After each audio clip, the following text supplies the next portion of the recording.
ایان علی کی کہانی۔ ایان علی دبئی جانے کے لیے اسلام آباد ایئرپورٹ پر پہنچی، جس کا نام اس وقت بے نظیر ایئرپورٹ رکھا گیا تھا۔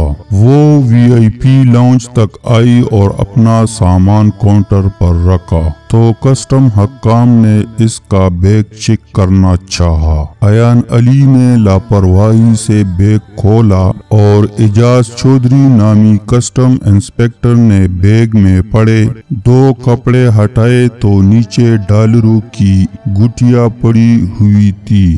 انسپکٹر نے ایان علی سے استفسار کیا تو اس نے لاپرواہی سے کہا کہ یہ میرے ہے۔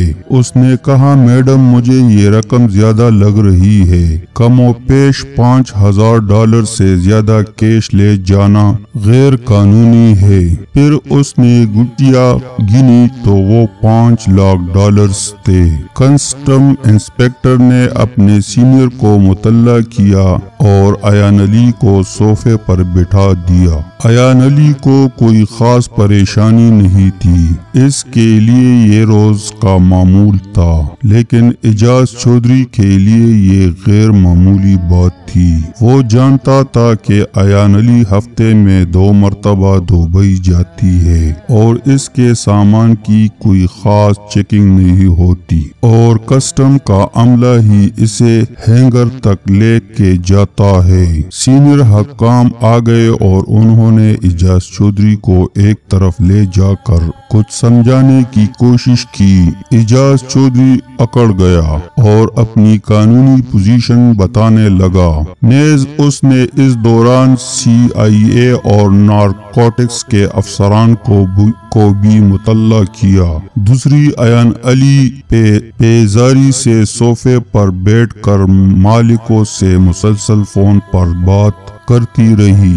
اسی دوران کسٹم ہی کے کسی فرد نے میڈیا کو خبر دی اور چند گھنٹوں میں پوری میڈیا میں خبر پھیل گئی کہ مشہور ماڈل ایان علی $5 لاکھ اسمگل کرتے ہوئے پکڑی گئی اور پکڑنے والا کسٹم انسپکٹر اعجاز چودھری ہے۔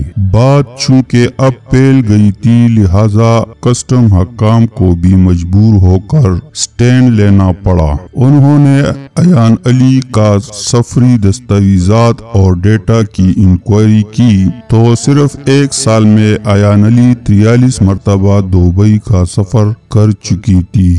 ایان علی نے دوران تفتیش اقرار کیا کہ وہ اپنی ذاتی اخراجات اور شاپنگ کے لیے ڈالر ہی لے کر جاتی تھی۔ اس بار 43ویں مرتبہ پکڑی گئی تھی۔ ایان علی کی گرفتاری کے فوراً بعد پیپل پارٹی کے لیگل ٹیم نے اس کا کیس لیا۔ سردار لطیف کوسا اس کا وکیل بنا۔ ملک کے چوٹی کے وکیلوں نے بیٹھک کی اور مختلف قانونی نکات اور پوائنٹس اکٹھے کیے۔ انہی وکیلوں میں آج تحریک انصاف کے لیے ہیرو کا درجہ دینے والا اعتزاز احسن بھی شامل تھے۔ انہوں نے ایان علی کے کیس کی پوری پیروی کی۔ ہر قدم پر وہ لطیف کوسا کو گائیڈ کرتے رہے۔ حالانکہ یہ 100% شفاف اور اوپن اینڈ شٹ کیس تھا۔ شریف خاندان کے میڈیا سیل اور زرداری مخالف صحافیوں اور تحریک انصاف کے کارکنوں اور سوشل میڈیا نے ایان علی کا نام زرداری سے جوڑا۔ گرما گرم ٹاک شوز ہونے لگے، پیپل پارٹی کے لیڈروں سے سوال جواب ہونے لگے تو وہ ٹاک شوز میں بالکل باولے ہو جاتے تھے۔ مرغے لڑانے والے اینکروں کی بھی چاندی ہو گئی۔ شرمیلا فاروقی سے لے کر شہلا رضا تک اور مصطفیٰ کوکر سے لے کر سعید غنی تک نے مریم صفدر اور کلثوم نواز کے کپڑے اتار دیے۔ دوسری طرف تحریک انصاف کے کارکن سوشل میڈیا پر چائے رہے۔ انہوں نے بھٹو تک کو قبر سے نکال دیا۔ آج بھی پیپل پارٹی کے وزیروں مشیروں سے ایان علی کا پوچھا جائے تو انہیں مرگی کے دورے پڑ جاتے ہیں۔ ان کے منہ سے رال نکلتی ہے وہ پاگل کتوں کی طرح کاٹ کھانے کو دوڑتے ہیں اور زرداری کو ولی اللہ ثابت کرنے کی کوشش کرتے ہیں۔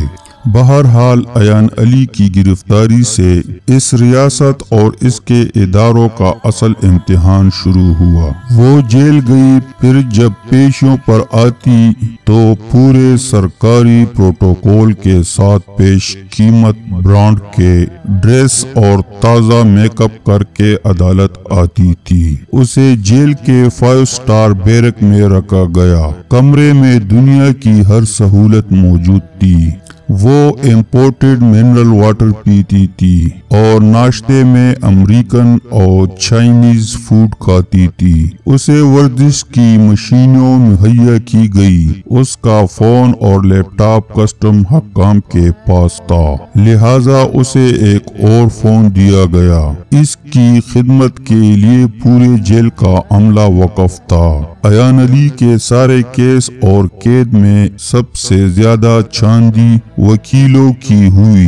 انہوں نے جم کے دہاڑیاں لگائی۔ دوسرے نمبر پر سب سے زیادہ فائدہ جیل حکام اور پولیس والوں کو ہوا۔ تیسرے نمبر پر میڈیا تھا جس نے زرداری اور ملک ریاض دونوں سے بھرپور فائدہ اٹھایا۔ 7 شریفوں سے بھی زرداری کی مخالفت میں فائدہ اٹھاتے رہے۔ ایان علی ملکی تاریخ کی پہلی قیدی تھی جسے جیل میں 5 سٹار ہوٹل کی سہولیات دی گئی۔ ایسی سہولیات ذوالفقار علی بھٹو جیسے شخص اور نصرت بھٹو اور بے نظیر بھٹو سمیت آصف زرداری اور نواز شریف تک کو نہیں دی گئی تھی۔ حتیٰ کہ جتنی بھی بڑی بڑی سیاسی شخصیات جیل گئی ہے انہیں یہ سہولت نہیں ملے۔ مریم نواز سمیت جس کے پاس آدھے پاکستان کی پورن ویڈیوز ہے اور آدھا لندن اس کے جائیداد میں آتا ہے۔ دوران تفتیش جو کچھ ہوا اس سے ہر شخص باخبر ہے، لیکن اس سب کے بیچ جو سب سے زیادہ متاثر ہوا وہ کسٹم انسپیکٹر اعجاز چودھری تھا۔ اس کے افسران اسے ملامت کرتے، اس کے کولیگز اسے نفرت بری نظروں سے دیکھتے۔ دوران جرا ایان علی کے وکیل اسے گالیاں اور جھڑکیاں دیتے، عدالت کے احاطے میں اسے دھمکیاں دیتے، اسے نامعلوم نمبروں سے کالیں آتی، اسے قتل کرنے کی دھمکیاں دی جاتی، لیکن وہ اپنی جگہ کھڑا رہا۔ اسے ہر قسم کا لالچ دیا گیا، لیکن وہ کیس سے 1 انچ بھی پیچھے نہیں ہٹا۔ اس کی ترقی روک دی گئی اور بجائے اس کے کہ اسے انعام دیا جاتا، اسے پابند کیا کہ جب تک کیس کا فیصلہ نہیں ہوتا وہ کسٹم کاؤنٹر پر خدمات نہیں دے گا۔ اس نے تمام ثبوت اکٹھے کیے اور عدالت کو دے دیے۔ جب فرد جرم لگنے کی تاریخ قریب آ گئی اور اسے بطور عینی گواہ پیش ہونا تھا، اسے اپنے گھر کے سامنے 2 نامعلوم موٹر سائیکل سواروں نے قتل کر دیا۔ پولیس آئی اور اس کی لاش پوسٹ مارٹم کے لیے لے گئی۔ چند دن میڈیا پر ہاہاکار رہی، پھر تانا وارث خان پولیس نے اس کی قتل کو ڈکیتی کی واردات قرار دے کر فائل بند کر دیا۔ کسٹم حکام بھی بالکل خاموش ہو گئے۔ اس کی بیوی سر پیٹ کر تانوں عدالتوں میں داڑے مارتی رہی، لیکن اسے ہر طرف سے دھتکار دیا گیا۔ اس کے ساتھ اس کا کمسن بیٹا عدالتوں کے احاطے میں بدترین گرمی میں رلتا رہتا، لیکن کسٹم حکام اور اعجاز چودھری کے ساتھی اس سے نظریں چرا کر ایک طرف ہو جاتے۔ اعجاز چودھری مر گیا تھا۔ عدالت نے ایان علی کو منی لانڈرنگ کیس میں اور اعجاز چودھری کے قتل کے FIR میں نامزد ملزم کی حیثیت سے بری کر دیا اور اسے پاسپورٹ واپس دے دیا۔ آج ایان علی دبئی کے سب سے مہنگے ترین علاقے میں رہائش پذیر ہے۔ اس کے پاس ڈاج کی سپورٹس کار ہے۔ پچھلے دنوں اس نے منی رولز رائٹس خریدی ہے۔ وہ 5 اسٹار ہوٹلوں میں قیام کرتی ہے اور پام جمیرہ میں بیچ پہ نہاتی ہے۔ رہا اعجاز چودھری تو وہ قبر کے اندورے میں اتر گیا۔ اس کی بیوی اور کم سن بیٹا 3 مرلے کے مکان کی پوشیدہ دیواروں پر اس کا عکس ڈھونڈتے ہیں۔ اس کے شو کا سامان اور تھلیا اور وردی اس کی بیوی نے سنبھال کر رکھے ہیں، لیکن اس نے فیصلہ کیا ہے کہ اپنے بیٹے کو کسٹم میں بھرتی نہیں کرائے گی۔ اس کے سنگی ساتھی اس کی خالی کرسی کو آج بھی دکھ سے دیکھتے ہیں۔ اعجاز چودھری کی روح اسلام آباد کے پرانے ایئرپورٹ کی فضاؤں میں دیکھی جا سکتی ہے۔ اس کی موت کا سایہ آج بھی اسلام آباد ایئرپورٹ پر سایہ فگن ہے۔ میں نے جب بھی اسلام آباد کے پرانے ایئرپورٹ سے سفر کیا، میں نے اعجاز چودھری کی لاش اور روح کے پرچھائیوں کو محسوس کیا۔ میں نے اس کی بیوی کے ماتم اور آنسوؤں کو محسوس کیا۔ میں نے اس کے کمسن بیٹے کی سسکیوں میں دل سے محسوس کیا اور اس کی بابا میرے بابا کی چیخیں کانوں میں محسوس کی۔ آج اسلام آباد کا نیا ایئرپورٹ بن گیا ہے۔ وہاں اعجاز چودھری کے موت کے سائے نہیں ہے، لیکن وہاں کے کسٹم انسپکٹر اب اعجاز چودھری والی غلطی نہیں دہرائیں گے۔